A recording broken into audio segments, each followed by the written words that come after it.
And for the same reason that modulation of a regular train gives you a rooftop, modulation of a theta gives you a rooftop as well, basically. Does that make sense? So does that mean just like it's not going to be doing the same thing? Yeah, it's not the fact that the spike train is less correlated with itself over these time scales. It's that the animal's behavior is less correlated with itself over these time scales. Yeah. It's less likely to still be doing the thing that makes the cell fire after a long interval than a short interval.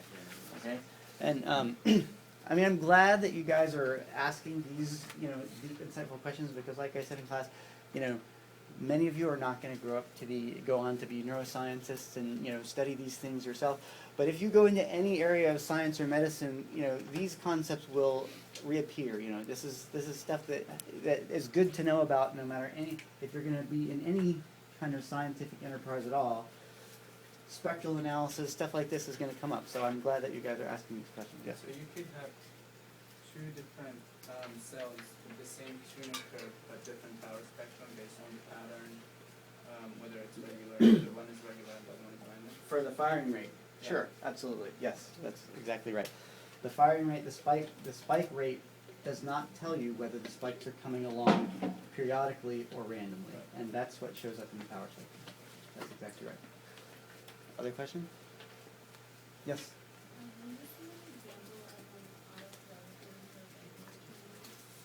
Well, the head direction cell comes pretty darn close. The pure regular train that didn't care, but if it wasn't modulated by behavior at all, then this would be flat. But like I said, we almost never see that. And the head direction cell basically does fire randomly, fire random trains, except that it only does so when the rat's facing a certain direction. But when it does face that direction, the cells are purely random, or Poisson, as we like to say, and that's basically what it looks like right there. Other questions?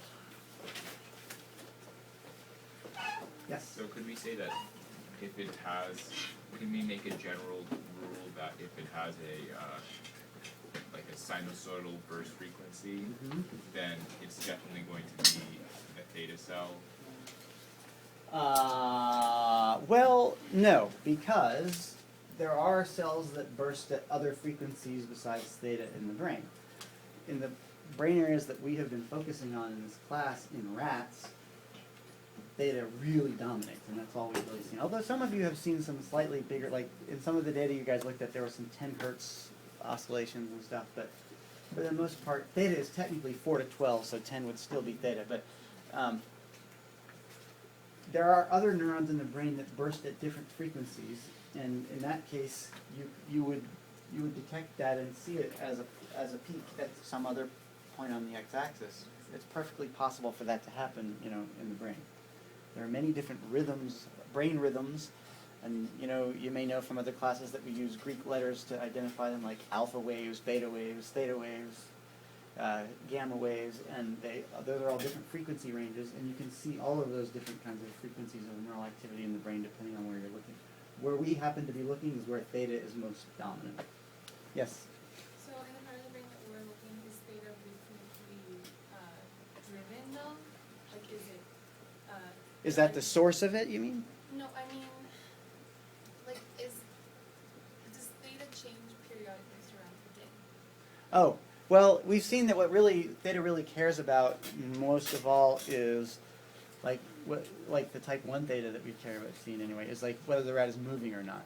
So rather than changing over the course of the day, it really changes with the course of the rat's behavior. So it has no circadian rhythm, that theta specifically. This theta that we're talking about right now does not have, circadian rhythm is not the most dominant component of what it does. There may be some data on the frequency of theta is a little lower in the morning than the evening when the rat is moving. I'm not sure about that, but it's certainly not the key thing here. And there are rhythms, that do sort of vary with circadian cycles and so forth, but theta in this system that we're talking about here is really mainly the primary thing that it reflects is that the rat is actively moving through its environment, and that's sort of segues into the week 3 stuff that we haven't quite gotten to yet, but we spent the third week in the third lecture sort of talking about how the fact that theta does this, that it comes on when the rat is moving through its environment, and that its frequency depends upon the speed of the rat's movement through its environment, may in fact be the key ingredient in creating these spatially tuned neurons like place and grid cells. Right? Because what is it that actually, what makes you move from one place to another? Traveling through the environment. And that's exactly what makes theta cells turn on and burst, right? So that's the, where this all sort of, where the rubber ends up meeting the road in the third week is that this is all sort of maybe the underlying mechanism for that. So is that a good segue to go into the third week now then? Everybody's kind of, okay. Then let's do that, and I'll start out with the lecture from that week.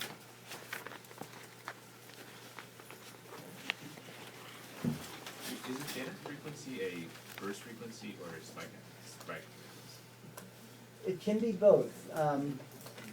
It's primarily a burst frequency. Theta cells usually burst, they produce bursts of action potentials at 7 Hz. But some of you, when we looked at the data we saw in week 3, which as I said is, fresh data right out of the rat's brain, we've never looked at it before, and we saw some interesting things.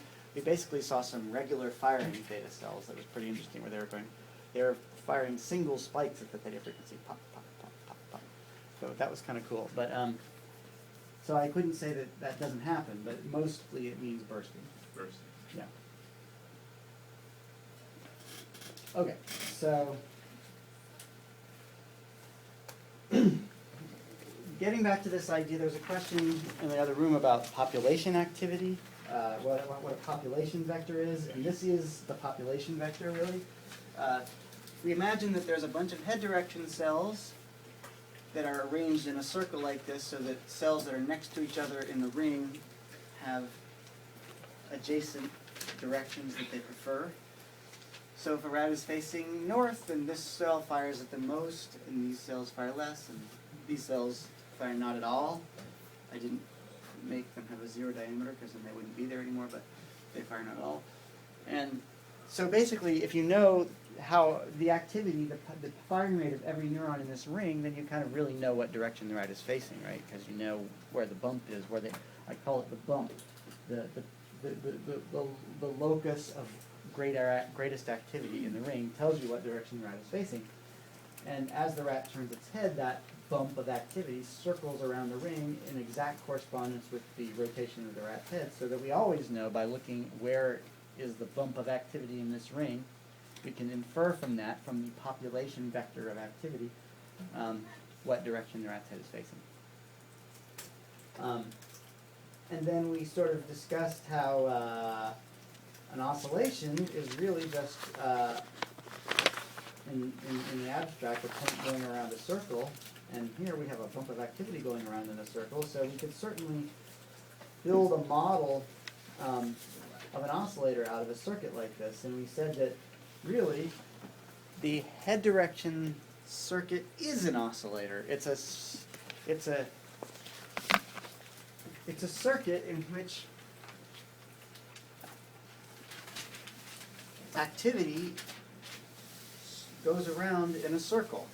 And an oscillation is a point going around in a circle. The thing is that when we think about an oscillation, we usually think about the point going around at a regular enough speed that it sort of keeps going around over and over again. So we see what looks like a rhythm or an oscillation, like shoot, shoot, shoot, shoot. And that's what we usually think of when we talk about an oscillation. But in this case, we have the rat turning its head, and it doesn't circle and go around in a circle regularly like that, but yet we can certainly talk about the frequency of the rat's head turning. It's, rather than talking about that in hertz, hertz is number of times per second, and since that's not constant, it's hard to use that unit of measure for the frequency of the head rotation. It's easier if we use a unit like the angular frequency, radians or degrees per second, which is just another way of measuring how fast something is turning, right? If you say,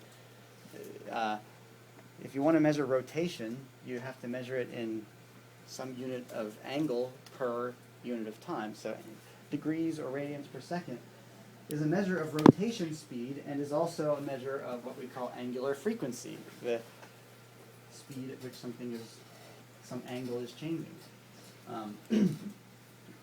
So the point here was that we can conceptualize this head direction cell circuit as an oscillator where the frequency of the oscillation, when we measure it in degrees per second, let's say, is equal to the frequency of the head turning, also measured in degrees per second. Those two things are equal, and that's why the head direction cell circuit works. The bump rotates at the same speed the head rotates, and therefore the bump is always in the same direction that the head is facing, right? That's the whole point of the circuit. So y equals x, is a line with slope 1, right? Y equals x. Y here is the speed of the bump circulating through the ring. X is the rotation of the head, and they are the same. So because of that, we have essentially an oscillator where the frequency of the oscillation equals the frequency of the head turning. Does that make sense?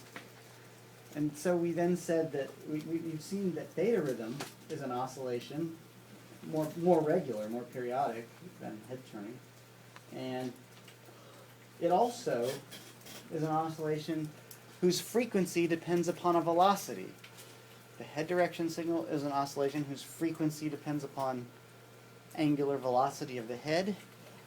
Theta rhythm is an oscillation whose frequency depends upon the speed of the rat, and we see later the direction. We saw that at the end, but for now let's just consider speed, as shown in this graph which is from a prior publication, and it's been known for a long time. So the whole point here was sort of that if we have a circuit that can oscillate, it can be used to generate lots of different oscillations, the head direction signal or the theta signal, if we sort of just tweak it a little bit. And here's what the circuit for generating theta rhythm might theoretically look like. You just have this ring like we had for head direction cells, but now the activity is just constantly circulating around the ring, and if we measure the firing of a single cell in the ring, we see bursting, right? So let's just say this is time slowed down, but in real life this is 7 hertz, like a theta rhythm. So the idea here is that theta rhythm and head direction cells, although they seem very different, may be underlyingly very similar. Is it clear why that? Yes. Sorry, I think I missed it. Did you say if angular velocity influences theta? I said running speed Just the influences speed, theta, right. not the- So it's a different kind of velocity. Angular velocity is the velocity at which something is turning, Yeah. and speed is the velocity at which something is going in a line. So that's a difference between the two. In one case, the thing that controls the frequency is an angular velocity, a turning velocity. In the other case, the thing that controls it is a speed or a linear velocity. But they're both numbers. That's kind of a formal difference. But in some sense, the circuit doesn't know whether the thing that's pushing it to oscillate is an angular velocity or a speed. From the circuit's perspective, it's kind of the same thing. Does that make sense? Yes. I know theta depends on speed and velocity and direction of the velocity.